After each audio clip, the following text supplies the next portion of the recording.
मूत्र में रक्त किस स्थिति में पाया जाता है, ये आपको बताना है। हेमटूरिया,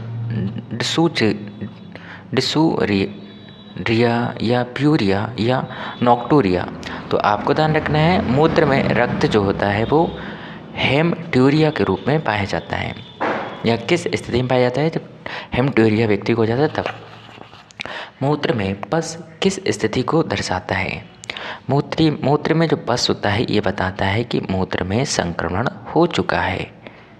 वहीं आपको ध्यान रखना है, मल में गंध का मुख्य कारण क्या होता है। तो जो मल होता है, मल में आपको ध्यान रखना है गंध का मुख्य कारण क्या होता है।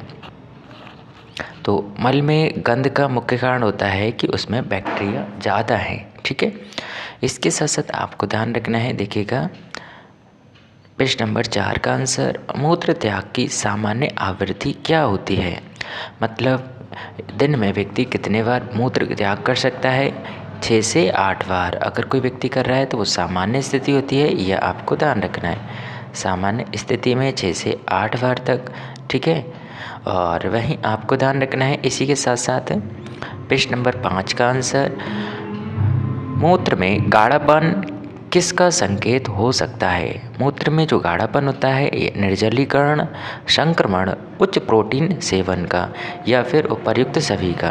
तो यानी आपको ध्यान रखना है उपर्युक्त सभी का। मूत्र में गाढ़ापन उपर्युक्त सभी का कारण हो सकता है। वहीं आपको इसी तरह से पेज नंबर 6 का आंसर ध्यान रखना है। तो पेज नंबर देखिएगा 6 की अगर बात करें तो आपको ध्यान रखना है इसमें मल में सफ़ेद रंग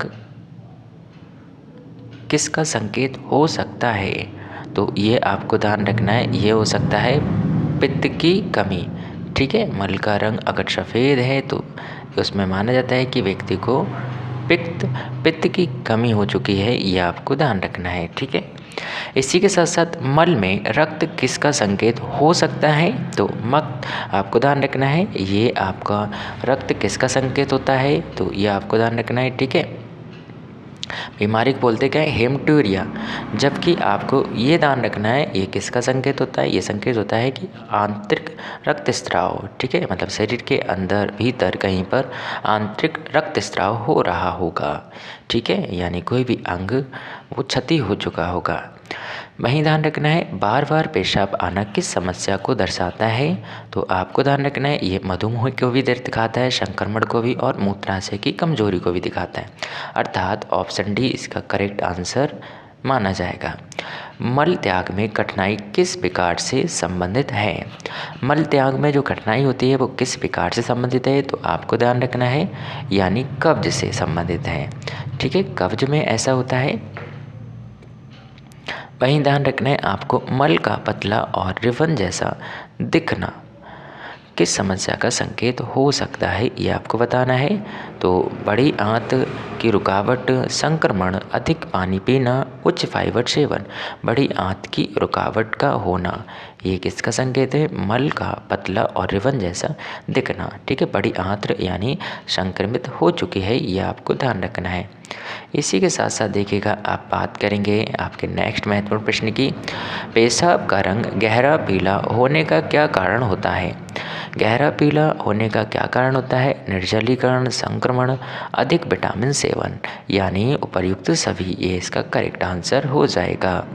वहीं बात करते हैं आपके पेज नंबर 12 की। तो पेज नंबर देखिएगा 12 में आपको ध्यान रखना है पेशाब में झाग आना किस समस्या का संकेत हो सकता है।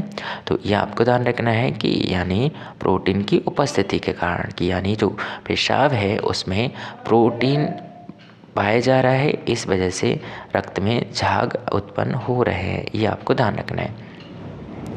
पेशाब में जलन किसका संकेत हो सकती है। तो आपको ध्यान रखना है संक्रमण, निर्जलीकरण, उच्च नमक सेवन, तो यानी संक्रमण का संकेत हो सकती है, ये आपको ध्यान रखना है। वहीं पेशाब में कठिनाई क्या दिखाता है, कब्ज को दिखाता है, ये भी आपको पता होना चाहिए।